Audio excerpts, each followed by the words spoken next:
Just inside the Jayco StarCraft. Thought I'd take you for a look around. We'll do the inside tour another day. We have done a fair bit of renovations in here. Big colour scheme change, etc, etc. But I thought today I might just show around the outside of the van. Coming down the steps. First thing I should point out is up here I've added this little black strip which stops me bumping my head because I didn't wear my hair today, or nearly any day. So it just helps to keep me safe. On the back of the door, we've got a 12 placement sort of storage zone. Nice and cheap on eBay, like $3.99 or something, or Anco or whatever. But it's real handy. Got sunscreen, mosquito mesh, UHF aerial, spare toilet paper, things like that in there. Down here we've recently added this crossbar, which if you don't have one of these, like, why not? This is just curtain rails, and as you can see on the end of the curtain rail, we've just riveted in a handle which runs right across there. We use the existing screws that were in there from the wire fly mesh that was on there beforehand. And not too much else done on the outside on this side. Speakers are all good. They did both decay a little bit in the sunlight. It's a 2017, so it's 7 years old now. And a couple of little bits of the tweeter had broken off and were rattling. So I just broke through the very bottom of the two speaker housings and let the rattly bit fall out, and problem solved. Awning's just been replaced. The old one obviously put away by the previous owner, lots of times wet and just mouldy, like you could smell the spores as you rolled it out.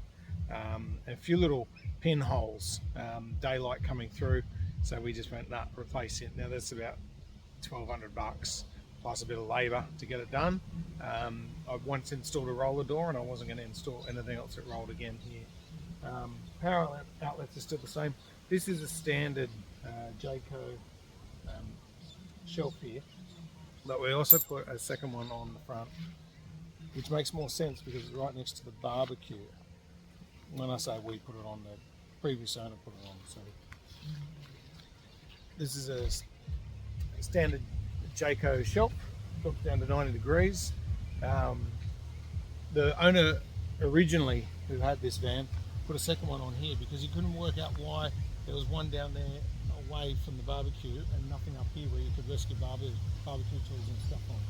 The next addition that we're going to make though is that the barbecue outlet down here is underneath the van, tucked in under there, which is a hassle because you have to get the cord in there while the door's down and it's hard to reach. So we're actually going to move it in the future over onto the drawbar here somewhere, so it'll be much easier to reach.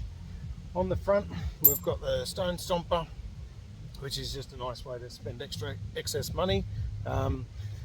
We've also put on these rubber, these are just a $4 12 pack of Anco foam mats. We put them on and they've just stopped a lot of the extra rocks and that coming off the car. We've also added in underneath a mud flap here, so you can see down underneath here this big black baby. Bigger mud flaps here, and also bigger mud flaps down on the rear wheels to help protect them too. Now, you probably can't see as I go around the van, but we've also added on extra couple of water tanks and a grey water tank underneath here. We've re-waterproofed the entire floor and 2 coats of black external Taubman's weatherproof paint on there as well. We had a little issue here with one of the screws coming off this rear storage area. Ended up riveting it. To get the screws replaced, you need to take the entire thing off and break all the seals. I said there's no way we're doing that, so this just got riveted in with a whole lot of silicone. Silicone is obviously a caravanner's best friend, so that all got fixed up. You'll also notice it's got black locks. If you're a Jayco aficionado, who is, you'll notice that they originally come silver, and not that there's no other silver on the van, but we just thought while we were getting all the locks replaced, we might as well make them black as well and just make them fit in a little bit better. So one thing that you'll also notice on this van is rather than having about 6 or 7 keys, which it had when we originally bought it, it's now only got one single key. Everything is keyed alike, so there are now 16 locks on this baby that all have the same keys in them. Fiamma bike rack came with it. Safety Dave camera was added on before we got it. Spare tyre, hunky-dory. Got a little toolbox on the back there, which is not quite weatherproof, even though it's got a rubber seal in it. And we sometimes hang the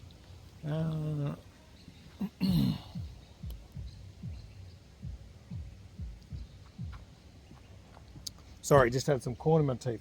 We sometimes hang the silage hose on the back of the tyre here. That's just a $4.99 Mitre 10 hose hanger, just roped on there. Got the diesel tank in the back, and we've got one of these old spare wheel carriers which we used to protect it, which doesn't work anymore.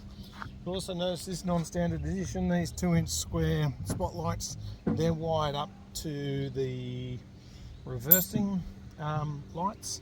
If you've got a Jayco StarCraft TL Outback just like this one, I never know which order to say the words in. It could be a Jayco Outback TL StarCraft, but if you've got one as well, it's got a wiring loom that runs all the way from the front right down to the back here, almost where you can, at the rear bumper, connect in your own spotlights when you hit reverse. So that's pretty handy. The only problem was when I did that and then went off and got the Alco electronic stability control fixed up, the guy said, oh, you've used the spare loom that we normally use to run the Alco braking. And I said, well, run your own loom.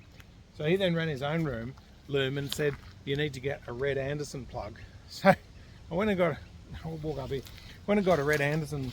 He put a red Anderson plug on. I said, I'm not going to rerun a whole new thing from the back of the car to the front of the car. So instead what I did was to get this triple baby.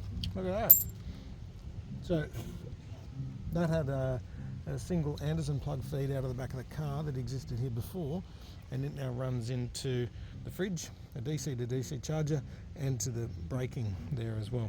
And then we've got a 12-pin plug there. We're only using 9 of the pins, but we've also hooked in the Safety Dave camera into that to match up with what was in the car beforehand.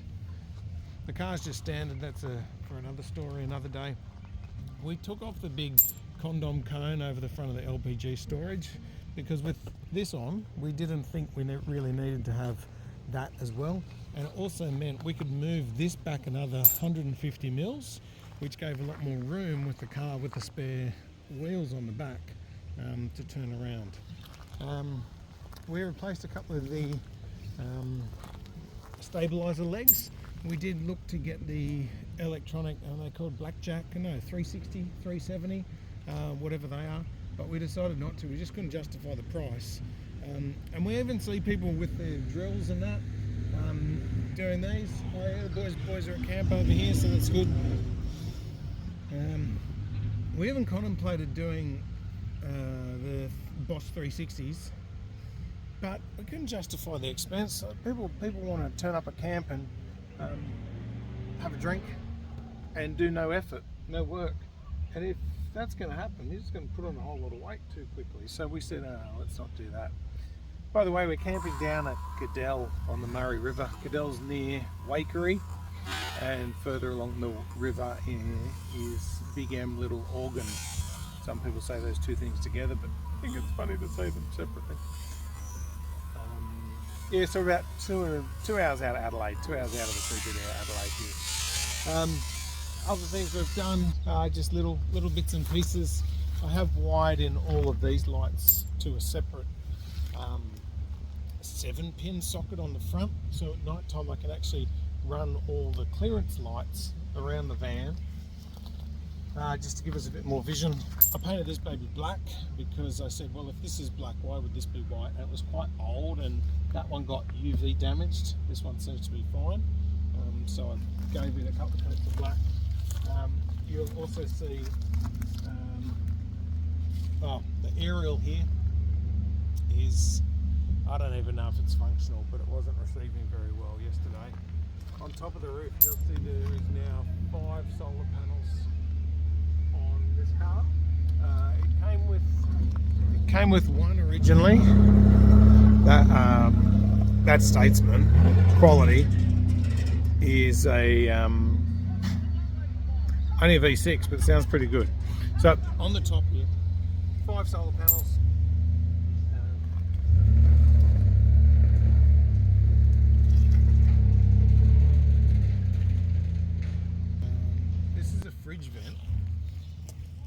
you take this off next time to do whatever you need to do in the fridge, take these 2 screws out from, there's 12 screws around this guy. Take these 2 middle ones off the side here and put them on the outside, because those clips when you're on dirt roads are going to come off. I've also re-siliconed around this whole area here. Obviously the silicon's got a bit of a, you know, attraction with the dirt, and I re-siliconed all through around the inside in here as well. But to no avail, there is still dust getting in. But I've worked it out this morning, the dust is still coming in through some electrical conduits coming in under the fridge and under the sink. So my next job will be to re-dust them out and fill them with silicone. Hopefully that'll solve that problem too. The next plan is to de-Jayco it a little bit by getting rid of some of the decals and the Jayco symbols and the little dove or whatever it is on here. Last little things, no, we mentioned the front, we mentioned the gas tanks. You can see, as well as repainting and everything else underneath the van, I also have protective of a cable, so you can see there's a bit of hose pipe over the black 12mm poly pipe that's running to that tap. That's the same with everywhere, with electrical, with gas, everything underneath there I've fixed up. The one next thing I've got to do, I mean, you can't quite see under the stone stomper here, I've got a bit of security door mesh which is going to sit under there. Just give us a little bit of storage to put firewood and things like that on there.